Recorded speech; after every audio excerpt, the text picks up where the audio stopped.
শিক্ষাৰ্থীসকল, তোমালোক সকলোলৈকে শুভেচ্ছা জনাই আজিৰ ক্লাছ আৰম্ভ কৰিব বিচাৰিছোঁ। আমি তোমালোকৰ বায়ুমণ্ডল পাঠটি আলোচনা কৰি আছোঁ। আজি আমি বায়ুমণ্ডলৰ লগত সম্পৰ্ক থকা এটা নতুন বিষয়বস্তু আলোচনা কৰিম। আমি আজি আলোচনা কৰিব বিচৰা বিষয়বস্তুটো হৈছে বতাহ বা বায়ু প্ৰবাহ, বতাহৰ উৎপত্তি আৰু ইয়াৰ গতিৰ কাৰকসমূহ। আহাচোন আমি আজি আলোচনা আৰম্ভ কৰোঁ। তোমালোকে এই কথাটো জানা যে বায়ুমণ্ডলত বায়ু স্থিৰ অৱস্থাত নাথাকে। মানে বায়ুমণ্ডলত বায়ু কেতিয়াও স্থিৰ অৱস্থাত নাথাকে আৰু বায়ুৱে গতি কৰিলে ইয়াকে বতাহ বা বায়ু প্ৰবাহ বুলি কোৱা হয়। মানে বায়ুৰ যিটো গতিশীল অৱস্থা, সেই গতিশীল অৱস্থাটোৱে হৈছে বতাহ। এতিয়া এই বায়ু প্ৰবাহ বায়ু প্ৰবাহ বা বতাহ ভূপৃষ্ঠৰ সমান্তৰালভাৱে হয়। বতৰ বিজ্ঞানীসকলে মত প্ৰকাশ কৰিছে যে বায়ুৱে যেতিয়া ভূপৃষ্ঠৰ সমান্তৰালভাৱে গতি কৰে তাকে বায়ু প্ৰবাহ বা বতাহ বুলি কোৱা হয়। এতিয়া এই বায়ুৰ গতি মূলতঃ দুই প্ৰকাৰৰ। প্ৰথমটো হৈছে অনুভূমিক প্ৰবাহ আৰু দ্বিতীয়টো হৈছে উলম্বিক প্ৰবাহ। যেতিয়া বায়ুৱে ভূপৃষ্ঠৰ সমান্তৰালভাৱে গতি কৰে তাক কোৱা হয় অনুভূমিক প্ৰবাহ, আৰু যেতিয়া বায়ু ঊৰ্ধ্বগামী হয় তেতিয়া তাক উলম্বিক প্ৰবাহ বা উলম্বিক স্ৰোত বুলি কোৱা হয়। এতিয়া এই চিত্ৰটো তোমালোকৰ বায়ুৰ উলম্বিক আৰু অনুভূমিক প্ৰবাহৰ বিষয়ে দেখুওৱা হৈছে। এই যে বায়ুৰ উলম্বিক প্ৰবাহ আৰু অনুভূমিক প্ৰবাহ, সেই উলম্বিক আৰু অনুভূমিক প্ৰবাহৰ ভিতৰত অনুভূমিক প্ৰবাহ বেছি গুৰুত্বপূৰ্ণ। কাৰণ বায়ুমণ্ডলত থকা বায়ুৰ যি অনুভূমিক প্ৰবাহ, সেই অনুভূমিক প্ৰবাহৰ পৰিমাণ উলম্বিক প্ৰবাহৰ তুলনাত বহুগুণে বেছি। আনহাতে কি যে কোনো এখন ঠাইৰ বতৰ আৰু জলবায়ু সেই ঠাইখনত প্ৰবাহিত বতাহৰ বৈশিষ্ট্যৰ ওপৰত বাৰুকৈ নিৰ্ভৰ কৰে, আৰু সেইকাৰণেই বতাহ বা বায়ু প্ৰবাহৰ বিষয়ে আলোচনা কৰাটো অতি গুৰুত্বপূৰ্ণ। কাৰণ বতাহে কি কৰে যে কোনো এখন ঠাইৰ উত্তাপ, আৰ্দ্ৰতা, বায়ুমণ্ডলৰ অন্যান্য ভৌগোলিক গুণাগুণ এখন ঠাইৰ পৰা আন এখন ঠাইলৈ কঢ়িয়াই নিয়াত সহায় কৰে। মানে বতাহ হৈছে এটা মাধ্যম, বতাহ বা বায়ু প্ৰবাহ হৈছে বায়ুমণ্ডলত সংঘটিত বহু ক্ৰিয়াকলাপৰ এটা প্ৰয়োজনীয় মাধ্যম, আৰু সেইকাৰণেই কোনো এখন ঠাইৰ বতৰ বা জলবায়ু সেই ঠাইখনত প্ৰবাহিত বতাহৰ বৈশিষ্ট্যৰ ওপৰত বাৰুকৈ নিৰ্ভৰ কৰে। এতিয়া আমি আলোচনা কৰিব লাগিব বতাহৰ উৎপত্তিৰ প্ৰধান কাৰকসমূহনো কি কি, আৰু এই বতাহ বা বায়ু প্ৰবাহৰ গতিৰ প্ৰধান কাৰকসমূহনো কি কি। এই বতাহ বা বায়ু প্ৰবাহৰ উৎপত্তি মূলতঃ বায়ুমণ্ডলৰ উত্তাপৰ তাৰতম্য আৰু বায়ুমণ্ডলীয় চাপৰ তাৰতম্যৰ ওপৰত নিৰ্ভৰ কৰে। মানে বতাহ বা বায়ু প্ৰবাহৰ উৎপত্তি মূলতঃ দুটা কাৰকৰ ওপৰত নিৰ্ভৰ কৰে, আৰু সেইকেইটা হৈছে বায়ুমণ্ডলৰ উত্তাপৰ তাৰতম্য আৰু বায়ুমণ্ডলীয় চাপৰ তাৰতম্য। তোমালোকে এই কথাটো পাই আহিছা যে ভূপৃষ্ঠৰ সকলো ঠাই সমানে উত্তপ্ত নহয়, মানে সকলো ঠাইৰ উত্তাপ সমান নহয়। সূৰ্যৰ ৰশ্মিৰ দ্বাৰা ভূপৃষ্ঠৰ সকলো ঠাই সমানে উত্তাপিত নহয়। এতিয়া বিষুৱ অঞ্চলত কি হয়, সূৰ্যৰ ৰশ্মি পোনপটীয়াভাৱে পৰে বা লম্বভাৱে পৰে, আৰু সেইকাৰণে সেই বিষুৱ অঞ্চলত উষ্ণতা বেছি হয়। আনহাতে মেৰুৰ ফালে সূৰ্যৰ ৰশ্মি হেলনীয়াভাৱে পৰে, আৰু মেৰু অঞ্চলত অতি হেলনীয়াভাৱে পৰাৰ কাৰণে সেই অঞ্চলৰ উষ্ণতা হ্ৰাস পায়। আনহাতে কি হয়, বায়ুৰ যেতিয়া উষ্ণতা বৃদ্ধি পায় তেতিয়া সেই বায়ুখিনি পাতল হৈ ওপৰলৈ গতি কৰে, আৰু সেই ঠাইত নিম্ন চাপৰ সৃষ্টি হয়। মানে বায়ুৰ যেতিয়া উষ্ণতা বৃদ্ধি পায় তেতিয়া সেই অঞ্চলৰ বায়ুখিনি পাতল হৈ ওপৰলৈ গতি কৰে, আৰু সেই অঞ্চলটোত নিম্ন চাপৰ সৃষ্টি হয়। আনহাতে যি ঠাইত উষ্ণতা কম, যি ঠাই বেছি উত্তপ্ত নহয়, সেই ঠাইত কি হয়, বায়ুৰ চাপ বেছি হয়। গতিকে উষ্ণতা কম থকা ঠাইত য'ত বায়ুৰ চাপ বেছি হয় বা উচ্চ হয়, তাৰ পৰা বায়ুৱে কি কৰে, নিম্ন চাপ অঞ্চললৈ গতি কৰে, আৰু ইয়াৰ ফলত চাপনতিৰ সৃষ্টি হয়। মানে চাপৰ তাৰতম্যৰ বাবেই চাপনতিৰ সৃষ্টি হয়। এতিয়া চাপনতি মানেনো কি আমি পিছলৈ আলোচনা কৰিম বহলাই। গতিকে তোমালোকে গম পালা যে বতাহৰ গতিবেগ চাপনতিৰ শক্তিৰ ওপৰত নিৰ্ভৰ কৰে। মানে যি ঠাইত বায়ুৰ চাপ উচ্চ হয় সেই উচ্চ চাপ অঞ্চলৰ পৰা বায়ুৱে নিম্ন চাপ অঞ্চললৈ গতি কৰে। এই চিত্ৰটো দেখুওৱাৰ দৰে কি হয়, যি ঠাইত বায়ুৰ চাপ উচ্চ হয় সেই উচ্চ চাপ অঞ্চলৰ পৰা নিম্ন চাপ অঞ্চললৈ বায়ুৱে গতি কৰে, আৰু ইয়াৰ ফলতেই কি হয়, বতাহ বা বায়ু প্ৰবাহৰ সৃষ্টি হয়। এতিয়া কোনো এখন ঠাইৰ বতাহ বা বায়ু প্ৰবাহ আৰু ইয়াৰ বৈশিষ্ট্য বহু কাৰকৰ ওপৰত নিৰ্ভৰ কৰে। মানে কোনো এখন ঠাইৰ বতাহ বা বায়ু প্ৰবাহ আৰু এই বতাহ বা বায়ু প্ৰবাহৰ বৈশিষ্ট্যনো কেনেকুৱা হ'ব, সি নিৰ্ভৰ কৰে বহুতো কাৰকৰ ওপৰত। আমি 4টা প্ৰধান কাৰক বা শক্তিৰ বিষয়ে আলোচনা কৰিম যি বায়ু প্ৰবাহৰ দিশ আৰু গতিবেগ নিৰ্ধাৰণ কৰে। মানে বায়ু প্ৰবাহৰ গতিবেগ আৰু বায়ু প্ৰবাহৰ দিশ নিৰ্ধাৰণ কৰা কাৰকসমূহৰ ভিতৰত আমি প্ৰধান 4টা শক্তি বা কাৰকৰ বিষয়ে আলোচনা কৰিম আৰু সেই কাৰককেইটাৰ ওপৰতে যিকোনো এখন ঠাইৰ বায়ু প্ৰবাহ নিৰ্ভৰ কৰে মানে যিকোনো এখন ঠাইৰ বায়ু প্ৰবাহত প্ৰভাৱ বিস্তাৰ কৰা এই প্ৰধান শক্তি বা কাৰককেইটাৰ বিষয়ে আলোচনা কৰিম আৰু সেই কাৰককেইটা হৈছে চাপনতি শক্তি মাধ্যাকৰ্ষণ শক্তি অপকেন্দ্ৰিক শক্তি আৰু ঘৰ্ষণ শক্তি মানে এই চাপনতি শক্তি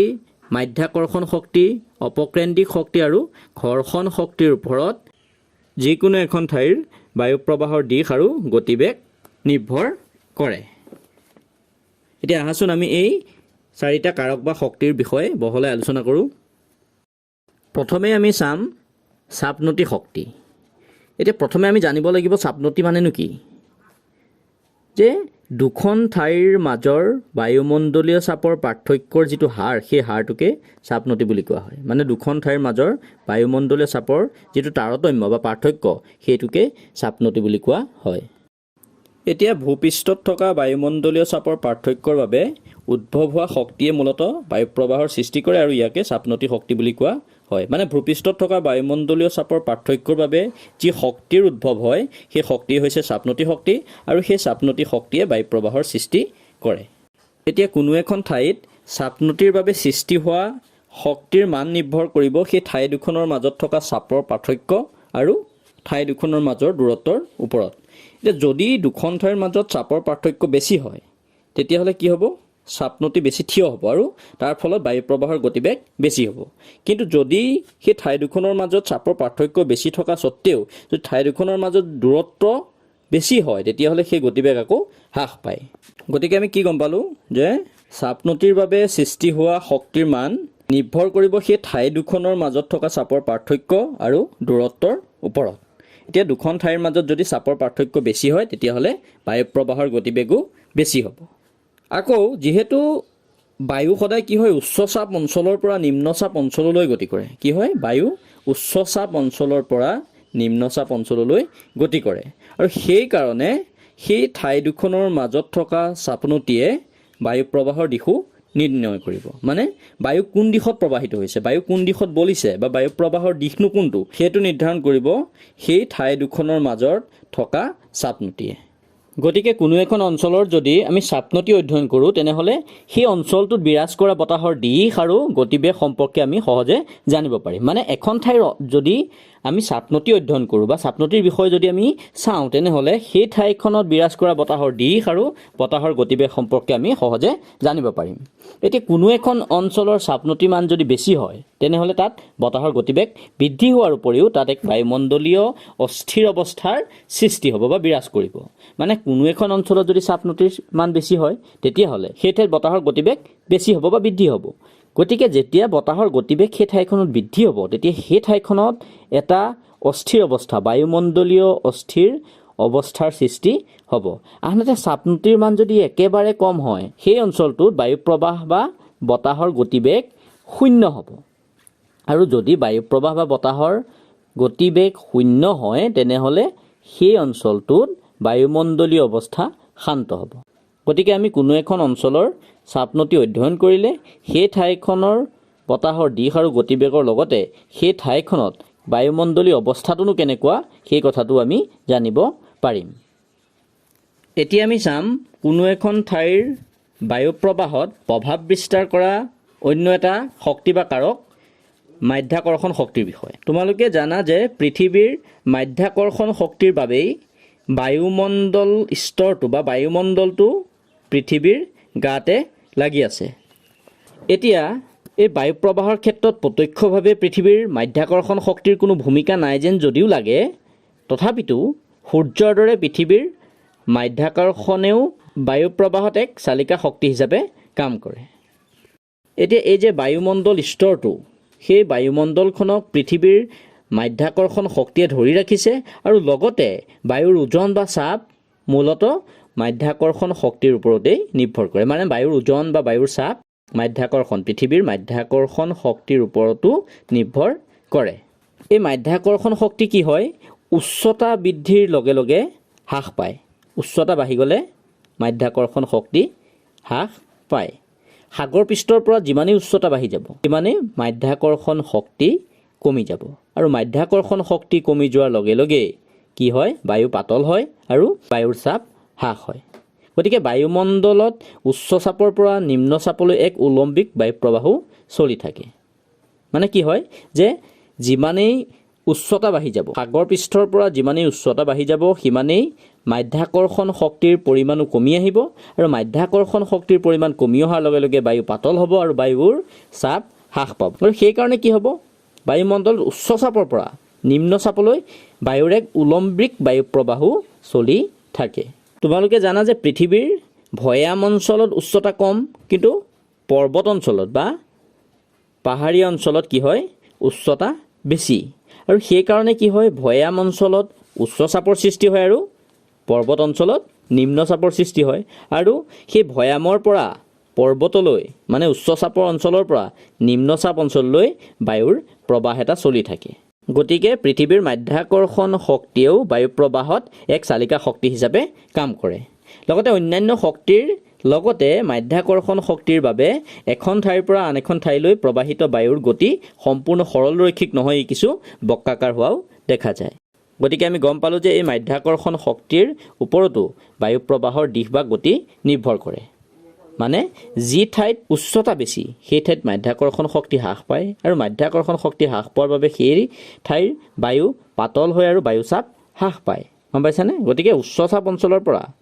নিম্ন চাপ অঞ্চললৈ বায়ুৰ প্ৰবাহ হোৱা দেখিবলৈ পোৱা যায় বায়ু প্ৰবাহত প্ৰভাৱ বিস্তাৰ কৰা আন এটা প্ৰধান শক্তি হৈছে অপকেন্দ্ৰিক শক্তি এতিয়া অপকেন্দ্ৰিক শক্তি মানে হৈছে যে পৃথিৱীয়ে নিজ মেৰুদণ্ডক আশ্ৰয় কৰি ঘূৰি থকাৰ বাবে ইয়াৰ কেন্দ্ৰৰ পৰা বহিৰ্মুখী যি শক্তি উদ্ভৱ হয় সেয়াই হৈছে অপকেন্দ্ৰিক শক্তি মানে পৃথিৱীখনে নিজ মেৰুদণ্ডত আশ্ৰয় কৰি ঘূৰি থকাৰ বাবে মানে এই পৃথিৱীৰ যি আৱৰ্তন গতি সেই আৱৰ্তন গতিৰ বাবে পৃথিৱীৰ কেন্দ্ৰৰ পৰা বহিৰ্মুখী যি শক্তিৰ উদ্ভৱ হয় তাকে অপকেন্দ্ৰিক শক্তি বুলি কোৱা হয় আৰু এই অপকেন্দ্ৰিক শক্তিৰ প্ৰভাৱত কি হয় বতাহৰ গতিৰ দিশ কিছু বিক্ষেপণ হয় মানে বতাহৰ দিশ কিছু সলনি হয় আৰু এই যিটো পৰিঘটনা সেই পৰিঘটনাটো পোনপ্ৰথমবাৰৰ বাবে 1844 চনত গেস্পাৰ্ড ডি কুৰিওলিছ নামৰ যিগৰাকী ফৰাচী গণিতজ্ঞ তেওঁ উদ্ঘাটন কৰিছিল আৰু সেইকাৰণে এই শক্তিটোক তেওঁৰ নামেৰেই কুৰিওলিছ বল বুলিও জনা যায় মানে এই যিটো অপকেন্দ্ৰিক শক্তি পৃথিৱীয়ে নিজ মেৰুদণ্ডক আশ্ৰয় কৰি ঘূৰি থকাৰ বাবে পৃথিৱীৰ কেন্দ্ৰৰ পৰা বহিৰ্মুখী যি শক্তি উদ্ভৱ হয় এই শক্তিটোক কুৰিওলিছ বল বুলিও জনা যায় আৰু এই কুৰিওলিছ বল বা অপকেন্দ্ৰিক শক্তি সেই শক্তিটোৱে বতাহৰ দিশ কিছু সলনি কৰে আমি জানো যে বায়ুমণ্ডলীয় চাপৰ পাৰ্থক্যৰ বাবে যেতিয়া উচ্চ চাপ অঞ্চলৰ পৰা নিম্ন চাপ অঞ্চললৈ বতাহ বলে তেতিয়া এই যিটো শক্তি বা এই যিটো বল সেই শক্তি বা বলটোৱে কি কৰে বতাহৰ দিশৰ কিছু সালসলনি ঘটায় এই অপকেন্দ্ৰিক শক্তি বা কুৰিওলিছ বলে পৃথিৱীৰ উত্তৰ গোলাৰ্ধত বায়ু প্ৰবাহক ঘড়ীৰ কাঁটাৰ দিশত সোঁফালে আৰু দক্ষিণ গোলাৰ্ধত বায়ু প্ৰবাহক ঘড়ীৰ কাঁটাৰ বিপৰীত দিশত অৰ্থাৎ বাওঁফালে বিক্ষেপিত কৰে আৰু এই যিটো সূত্ৰ সেই সূত্ৰটোক ফেৰেলৰ সূত্ৰ বুলি কোৱা হয় মানে এই কুৰিওলিছ বলে পৃথিৱীৰ উত্তৰ গোলাৰ্ধৰ বায়ু প্ৰবাহক ঘড়ীৰ কাঁটাৰ দিশত সোঁফালে আৰু দক্ষিণ গোলাৰ্ধত বায়ু প্ৰবাহক ঘড়ীৰ কাঁটাৰ বিপৰীত দিশত বাওঁফালে বিক্ষেপিত কৰে এই যি কুৰিওলিছ বল বা অপকেন্দ্ৰিক শক্তি সেই কুৰিওলিছ বল বা অপকেন্দ্ৰিক শক্তিৰ মান বিষুৱ ৰেখাত শূন্য হয় আৰু ই মেৰুৰ ফালে ক্ৰমান্বয়ে বৃদ্ধি পাই গৈ থাকে আৰু একদম অৱশেষত মেৰুত সৰ্বোচ্চ হৈ গৈ মানে বিষুৱ ৰেখাত কি হয় কোনো বিক্ষেপণ নহয় বিষুৱ ৰেখাত কিয় বিক্ষেপণ নহয় কাৰণ বিষুৱ ৰেখাত এই কুৰিওলিছ বল বা অপকেন্দ্ৰিক শক্তিৰ মান শূন্য হয় আৰু ই মেৰুৰ ফালে ক্ৰমান্বয়ে বৃদ্ধি পাই গৈ থাকে আৰু মেৰুত সৰ্বোচ্চ হৈ গৈ অৰ্থাৎ কি হয় বিষুৱীয় অঞ্চলৰ বাহিৰে পৃথিৱীৰ যিকোনো ঠাইৰ বায়ু প্ৰবাহক পৃথিৱীৰ এই যিটো আৱৰ্তন গতি সেই আৱৰ্তন গতিয়ে প্ৰভাৱান্বিত কৰে অৰ্থাৎ কুৰিওলিছ বলে বা অপকেন্দ্ৰিক শক্তিয়ে প্ৰভাৱিত কৰে গতিকে আমি কি গম পালোঁ যে পৃথিৱীয়ে নিজ মেৰুদণ্ডক আশ্ৰয় কৰি ঘূৰি থকাৰ বাবে ইয়াৰ কেন্দ্ৰৰ পৰা বহিৰ্মুখী যি শক্তি উদ্ভৱ হয় সেই শক্তি হৈছে অপকেন্দ্ৰিক শক্তি আৰু এই অপকেন্দ্ৰিক শক্তি পোনপ্ৰথমবাৰৰ বাবে উদ্ঘাটন কৰিছিল এগৰাকী ফৰাচী গণিতজ্ঞ গেস্পাৰ্ড ডি কুৰিউলিছে আৰু সেই কুৰিউলিছৰ নামেৰেই এই বলটোক বা এই শক্তিটোক কুৰিউলিছ বল হিচাপে জনা যায় আৰু এই কুৰিউলিছ বল বা অপকেন্দ্ৰিক শক্তিৰ প্ৰভাৱতেই বতাহৰ গতিৰ দিশ কিছু বিক্ষেপণ ঘটে, অৰ্থাৎ বতাহৰ গতিৰ দিশ কিছু সলনি হয়। বায়ু প্ৰবাহত গুৰুত্বপূৰ্ণ প্ৰভাৱ পেলোৱা এটা শক্তি হৈছে ঘৰ্ষণ শক্তি। মানে এই ঘৰ্ষণ শক্তিৰ প্ৰভাৱ বায়ু প্ৰবাহত অতি গুৰুত্বপূৰ্ণ, কিয়নো এই ঘৰ্ষণ শক্তিয়ে বতাহৰ গতিবেগত ঋণাত্মকভাৱে ক্ৰিয়া কৰে। মানে ঘৰ্ষণ শক্তিৰ লগত বতাহৰ গতিবেগৰ এক ঋণাত্মক সম্পৰ্ক আছে, কিয়নো যদি ঘৰ্ষণ শক্তি বেছি হয় তেনেহ'লে বতাহৰ বা বায়ু প্ৰবাহৰ গতিবেগ হ্ৰাস পায়, আৰু যদি ঘৰ্ষণ শক্তি কম হয় তেনেহ'লে কি হয়, বায়ু প্ৰবাহ বা বতাহৰ গতিবেগ বৃদ্ধি পায়। এতিয়া এই ঘৰ্ষণ শক্তিৰ মান নিৰ্ভৰ কৰে বতাহ কেনেধৰণৰ পৃষ্ঠৰ ওপৰেদি গতি কৰিছে, মানে কেনেধৰণৰ পৃষ্ঠৰ ওপৰেদি বতাহ বলিছে তাৰ ওপৰতে ঘৰ্ষণ শক্তিৰ মান নিৰ্ভৰ কৰে। যদি ভূপৃষ্ঠ কি হয়, পাহাৰ পৰ্বত খলা বমা আদিৰে পূৰ্ণ হয়, গছ গছনি সুউচ্চ অট্টালিকা আদিৰে ভৰা হয়, তেতিয়াহ'লে কি হ'ব, ঘৰ্ষণ শক্তি যথেষ্ট বৃদ্ধি হ'ব। গতিকে তেনে পৃষ্ঠেদি যদি বায়ু প্ৰবাহ হয় তেতিয়াহ'লে সেই বায়ু প্ৰবাহ বা বতাহৰ গতিবেগ যথেষ্ট হ্ৰাস পাব। আৰু সেইকাৰণে কি হয়, ভূপৃষ্ঠৰ যদি বেছি ওপৰেদি বায়ু প্ৰবাহ হয় তেতিয়াহ'লে তাত কি হয়, ঘৰ্ষণৰ মাত্ৰা যথেষ্ট হ্ৰাস পায় আৰু বতাহৰ গতিবেগো বৃদ্ধি পায়। মানে যদি ভূপৃষ্ঠ পাহাৰ পৰ্বত খলা বমা আদিৰে পূৰ্ণ হয়, অধিক পৰিমাণে গছ গছনি থাকে, সুউচ্চ অট্টালিকা থাকে, তেনেহ'লে তাত কি হ'ব, ঘৰ্ষণ শক্তি বেছি হ'ব আৰু তেনে পৃষ্ঠেদি বায়ু প্ৰবাহ হ'লে গতিবেগ কমি যাব। ঠিক একেদৰে জলপৃষ্ঠ বা বৰফাবৃত ঠাইৰ ওপৰেদি যদি বতাহ বলে তেতিয়াহ'লে ইয়াত ঘৰ্ষণ শক্তিৰ প্ৰভাৱ যথেষ্ট কম হয় আৰু সেইকাৰণে কি হ'ব, তাত বতাহৰ গতিবেগ বৃদ্ধি হয়। কিন্তু এই ঘৰ্ষণ শক্তিৰ বাবে কেৱল বতাহৰ গতিবেগ কমে বা বাঢ়ে তেনেকুৱাই নহয়, কি হয়, ঘৰ্ষণ শক্তিয়ে বতাহৰ দিশৰো কিছু পৰিৱৰ্তন ঘটায়। কাৰণ বতাহৰ গতিবেগ হ্ৰাস পোৱাৰ লগে লগে কি হয়, বতাহৰ বিক্ষেপণত অৰিহণা যোগোৱা আমি যে আগতে পাই আহিছিলোঁ কুৰিউলিছ বল বা অপকেন্দ্ৰিক শক্তি, তাৰ প্ৰভাৱ কিছু পৰিমাণে হ্ৰাস পায়। গতিকে এই ঘৰ্ষণ শক্তিয়ে বতাহৰ গতিবেগ কমোৱাৰ লগে লগে ইয়াৰ বতাহৰ দিশো কিছু পৰিৱৰ্তন ঘটায়। গতিকে আমি এই আলোচনাটোৰ পৰা গম পালোঁ যে চাৰিটা শক্তি, চাপনতি শক্তি, মাধ্যাকৰ্ষণ শক্তি, অপকেন্দ্ৰিক শক্তি আৰু ঘৰ্ষণ শক্তিয়ে কি কৰে, বায়ু প্ৰবাহৰ দিশ আৰু গতিবেগ নিৰ্ধাৰণ কৰে। আমি পালোঁ যে চাপনতিৰ বাবে কি হয়, ভূপৃষ্ঠত বায়ু প্ৰবাহ বা বতাহৰ সৃষ্টি হয় আৰু সেই চাপনতিয়ে প্ৰথমে বতাহৰ দিশ আৰু গতিবেগ নিৰ্ধাৰণ কৰে। কিন্তু বায়ু প্ৰবাহৰ সময়ত পৃথিৱীৰ যি মাধ্যাকৰ্ষণ শক্তি, পৃথিৱীৰ যি অপকেন্দ্ৰিক শক্তি আৰু ঘৰ্ষণ শক্তি, ইয়াৰ প্ৰভাৱত কি হয়, বতাহৰ দিশ আৰু গতিবেগৰ যথেষ্ট পৰিৱৰ্তন ঘটে। গতিকে এই যিকেইটা শক্তি বা কাৰক, এই শক্তিকেইটাই যৌথভাৱে বা যুটীয়াভাৱে কি কৰে, বায়ুৰ দিশ আৰু গতিবেগ নিৰ্ধাৰণ কৰে। আৰু সেইবাবে এখন ঠাইৰ পৰা আন এখন ঠাইলৈ বলা বতাহৰ গতি সৰল ৰেখাৰ সলনি কি হয়, বক্ৰাকাৰ হোৱা দেখা যায়। গতিকে আজি আমি বতাহ বা বায়ু প্ৰবাহৰ সংজ্ঞা, বতাহৰ উৎপত্তি আৰু ইয়াৰ গতিৰ কাৰকসমূহৰ বিষয়ে আলোচনা কৰিলোঁ। ইয়াৰ পিছৰ ক্লাছত আমি বতাহৰ নামাকৰণ, ইয়াৰ জোখ আৰু বতাহৰ শ্ৰেণী বিভাজন সম্পৰ্কে আলোচনা কৰিম। তোমালোকে এই যিটো অংশ আমি যিটো বিষয়বস্তু আমি আলোচনা কৰিলোঁ তাৰ পৰা হ'ব পৰা সাম্ভাব্য যিসমূহ প্ৰশ্ন, লগতে অনুশীলনীত থকা যিসমূহ প্ৰশ্ন, সেই প্ৰশ্নসমূহ তোমালোকে কৰিবা। মই এই প্ৰশ্নকেইটা উলিয়াই দিছোঁ, তোমালোকে এই প্ৰশ্নকেইটাৰ উত্তৰ নিজৰ নিজৰ বহীত কৰিবা।